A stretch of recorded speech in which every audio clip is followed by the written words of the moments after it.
MDH ಜನ ಮಸಾಲಾ. ಈಗ ಕಡಲೆ ಇರಲಿ, ಹಲಸಂದೆ ಬೀಜ, ಕಪ್ಪು ಕಡಲೆ ಅಥವಾ ಬಿಳಿ ಕಡಲೆ, ಎಲ್ಲವೂ ಸ್ವಾದಿಷ್ಟವಾಗುತ್ತೆ. ರಾಜಕೀಯ ನಿವೃತ್ತಿ ನಂತರ ಅಮಿತ್ ಶಾ ಪ್ಲಾನ್ ಏನ್ ಗೊತ್ತಾ? ಭಾರತಕ್ಕೆ ಲಗ್ಗೆ ಇಡಲಿದೆ ಎಲಾನ್ ಮಸ್ಕ್ ರ ಸ್ಟಾರ್ಲಿಂಕ್. ದೇಶದ ಇಂಟರ್ನೆಟ್ನಲ್ಲಿ ಆಗುತ್ತಾ ದೊಡ್ಡ ಕ್ರಾಂತಿ. ಈ ಎಲ್ಲಾ ಸುದ್ದಿಗಳನ್ನು ನೋಡೋಣ ದೇಶ ವಿದೇಶ ನ್ಯೂಸ್ ಟಾಪ್ನಲ್ಲಿ. ಕೇಂದ್ರ ಸಚಿವ ಅಮಿತ್ ಶಾ ತಮ್ಮ ನಿವೃತ್ತಿಯ ಪ್ಲಾನ್ ಬಗ್ಗೆ ಆಸಕ್ತಿಕರ ಮಾಹಿತಿಗಳನ್ನ ಬಹಿರಂಗಪಡಿಸಿದ್ದಾರೆ. ಅಹಮದಾಬಾದ್ನಲ್ಲಿ ನಡೆದ ಸಹಕಾರ ಸಂವಾದ ಕಾರ್ಯಕ್ರಮದಲ್ಲಿ ಮಾತನಾಡಿದ ಅವರು, ರಾಜಕೀಯ ನಿವೃತ್ತಿಯ ಬಳಿಕ ನನ್ನ ಉಳಿದ ಜೀವನವನ್ನ ವೇದಗಳು, ಉಪನಿಷತ್ತುಗಳು ಮತ್ತು ಸಾವಯವ ಕೃಷಿಯನ್ನ ಅಧ್ಯಯನ ಮಾಡಲು ಮೀಸಲಿಡುವುದಾಗಿ ಕೇಂದ್ರ ಗೃಹ ಸಚಿವ ಅಮಿತ್ ಶಾ ಹೇಳಿದ್ದಾರೆ. ಭಾರತದಲ್ಲಿ ಉಪಗ್ರಹ ಆಧಾರಿತ ಇಂಟರ್ನೆಟ್ ಸೇವೆ ನೀಡಲು ಉದ್ಯಮಿ ಎಲಾನ್ ಮಸ್ಕ್ ಒಡೆತನದ ಸ್ಟಾರ್ಲಿಂಕ್ಗೆ ಅನುಮತಿ ದೊರೆತಿದೆ. ರಾಷ್ಟ್ರೀಯ ಬಾಹ್ಯಾಕಾಶ ಪ್ರಚಾರ ಮತ್ತು ಅಧಿಕಾರ ಕೇಂದ್ರ ಮಸ್ಕ್ರ ಸ್ಟಾರ್ಲಿಂಕ್ಗೆ 2030 ಜುಲೈ 7ರವರೆಗೆ ಅಂದ್ರೆ ಇದೀಗ 5 ವರ್ಷಗಳ ಅನುಮತಿ ನೀಡಲಾಗಿದೆ. ಸಾಂಪ್ರದಾಯಿಕ ಬ್ರಾಡ್ಬ್ಯಾಂಡ್ ಜಾಲಗಳು ತಲುಪಲು ಸಾಧ್ಯವಾಗದ ಪ್ರದೇಶಗಳಿಗೆ ವೇಗದ ಇಂಟರ್ನೆಟ್ ಅನ್ನ ತಲುಪಿಸುವುದು ಸ್ಟಾರ್ಲಿಂಕ್ನ ಗುರಿಯಾಗಿದೆ. ಹೈ ಹೀಲ್ಡ್ ಚಪ್ಪಲಿಯೊಳಗೆ ಕೋಕೇನ್ ಅಡಗಿಸಿಟ್ಟು ಸಾಗಿಸುತ್ತಿದ್ದ ಇಂಜಿನಿಯರಿಂಗ್ ಮತ್ತು MBA ಪದವೀಧರ ಬಲೆಗೆ ಬಿದ್ದಿದ್ದಾನೆ. ಹೈದರಾಬಾದ್ನ ಮಾದಕ ದ್ರವ್ಯ ತಡೆ ಘಟಕ ಕಾರ್ಯಾಚರಣೆಯನ್ನ ನಡೆಸಿ ಮಲ್ನಾಡು ಕಿಚನ್ ರೆಸ್ಟೋರೆಂಟ್ ಮಾಲೀಕ ಸೂರ್ಯ ಅನ್ನಮನೇನಿ ಎಂಬಾತನನ್ನ ಬಂಧಿಸಿದೆ.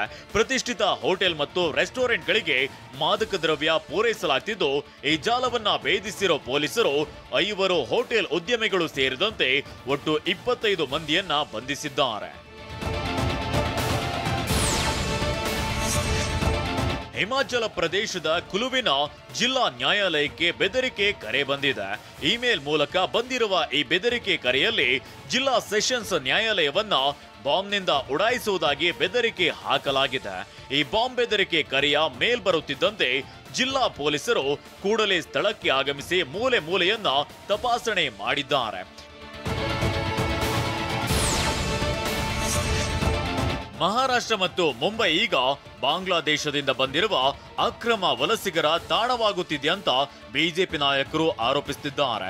ಇದು ನಿಜವೇ ಆಗಿದ್ರೆ ಕಳೆದ 11 ವರ್ಷಗಳಿಂದ ಭಾರತ ಮತ್ತು ಮಹಾರಾಷ್ಟ್ರದಲ್ಲಿ ಬಿಜೆಪಿ ಮತ್ತು NDA ಒಕ್ಕೂಟವೇ ಅಧಿಕಾರದಲ್ಲಿ ಇದೆ. ಹಾಗಾದ್ರೆ ದೇಶದ ಗಡಿ ನಿಮ್ಮ ನಿಯಂತ್ರಣದಲ್ಲಿ ಇದೆ. ಸರಿಯಾಗಿ ದೇಶದ ಗಡಿ ಕಾಯದೆ ಕತ್ತೆ ಕಾಯುತ್ತಿದ್ರ ಅಂತ ಉದ್ಧವ್ ಠಾಕ್ರೆ ಬಣದ ನಾಯಕ ಆದಿತ್ಯ ಠಾಕ್ರೆ ಬಿಜೆಪಿ ಸರ್ಕಾರಕ್ಕೆ ತೀವ್ರವಾಗಿ ಕುಟುಕಿದ್ದಾರೆ. ಪ್ರಧಾನಿ ನರೇಂದ್ರ ಮೋದಿ 5 ದೇಶಗಳ ಪ್ರವಾಸದಂಗವಾಗಿ ಈಗ ಆಫ್ರಿಕಾದ ರಾಷ್ಟ್ರ ನಮೀಬಿಯಾದಲ್ಲಿ ಇದ್ದಾರೆ. ನಮೀಬಿಯಾದ ಸಂಸತ್ತನ್ನ ಉದ್ದೇಶಿಸಿ ಮಾತನಾಡಿದ ಮೋದಿ, ವಜ್ರದ ನೈಸರ್ಗಿಕ ಸಂಪತ್ತಿನ ಪ್ರಮುಖ ದೇಶ ನಮೀಬಿಯಾ, ಹಾಗೇನೆ ವಜ್ರದ ತಯಾರಿಕೆಯ ಪ್ರಮುಖ ದೇಶ ಭಾರತ. ಹೀಗಾಗಿ 2 ದೇಶಗಳ ನಡುವಿನ ವ್ಯಾಪಾರ ಪರಸ್ಪರರಿಗೆ ಲಾಭದಾಯಕ ಅಂತ ಮೋದಿ ಆರ್ಥಿಕ ಸಹಕಾರಕ್ಕೆ ಕರೆ ನೀಡಿದ್ದಾರೆ. IPL ಟಿಕೆಟ್ ಮಾರಾಟದಲ್ಲಿ ಗೋಲ್ಮಾಲ್. ಹೈದರಾಬಾದ್ ಕ್ರಿಕೆಟ್ ಮಂಡಳಿ ಅಧ್ಯಕ್ಷ ಅರೆಸ್ಟ್. ಇಂದಿನಿಂದ ಭಾರತ ಇಂಗ್ಲೆಂಡ್ 3ನೇ ಟೆಸ್ಟ್ ಕದನ. ಅಣ್ಣಾವರಂತೆ ಸ್ಟೈಲ್ ಲುಕ್ನಲ್ಲಿ ಬಂದಂತಹ ಶಿವಣ್ಣ. ಈ ಎಲ್ಲ ಸುದ್ದಿಗಳನ್ನು ನೋಡೋಣ ಕ್ರೀಡೆ ಸಿನಿಮಾ ನ್ಯೂಸ್ ಟಾಪ್ನಲ್ಲಿ. ಹೈದರಾಬಾದ್ ಕ್ರಿಕೆಟ್ ಮಂಡಳಿಯ ಅಧ್ಯಕ್ಷ ಜಗನ್ಮೋಹನ್ ರಾವ್ರನ್ನ CID ಪೊಲೀಸರು ಬಂಧಿಸಿದ್ದಾರೆ. ಹೈದರಾಬಾದ್ನ ರಾಜೀವ್ ಗಾಂಧಿ ಮೈದಾನದಲ್ಲಿ ಇತ್ತೀಚೆಗೆ ನಡೆದಿದ್ದ IPL ಪಂದ್ಯಗಳಲ್ಲಿ ಅವ್ಯವಹಾರ ಆರೋಪ ಕೇಳಿಬಂದಿತ್ತು. ಅಲ್ಲದೆ 2025ರ ಆವೃತ್ತಿಯ ಪಂದ್ಯಗಳಲ್ಲಿ ಟಿಕೆಟ್ ವ್ಯವಹಾರದಲ್ಲಿ ಹಗರಣ ನಡೆಸಿದ ಆರೋಪ ಹಿನ್ನೆಲೆ ಬಂಧಿಸಲಾಗಿದೆ.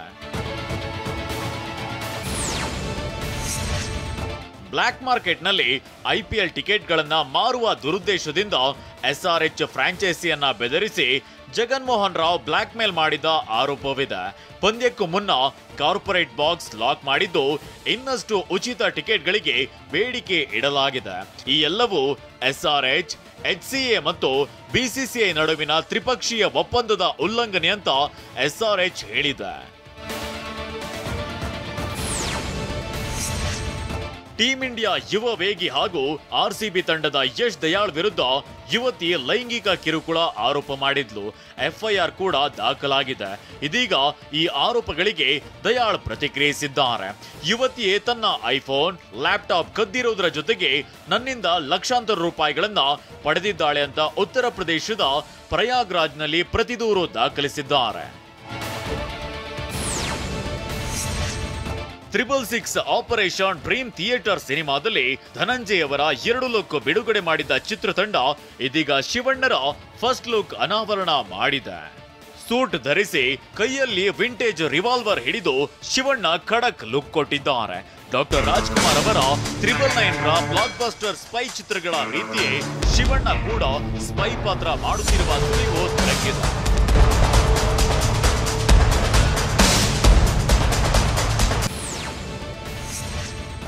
ಧ್ರುವ ಸರ್ಜಾ ನಟನೆಯ ಕೇಡಿ ಚಿತ್ರದ ಟೀಸರ್ ರಿಲೀಸ್ಗೆ ಕೌಂಟ್ ಡೌನ್ ಶುರುವಾಗಿದೆ. ಮುಂಬೈನಲ್ಲಿಂದು ಕೇಡಿ Hindi teaser release ಮಾಡಲಾಗ್ತಿದೆ.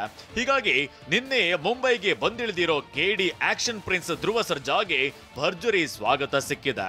Chhatrapati Shivaji ಏರ್ಪೋರ್ಟ್ನಲ್ಲಿ ಸೆಲ್ಫಿಗಾಗಿ fans ಮುಗಿಬಿದ್ದಿದ್ದಾರೆ.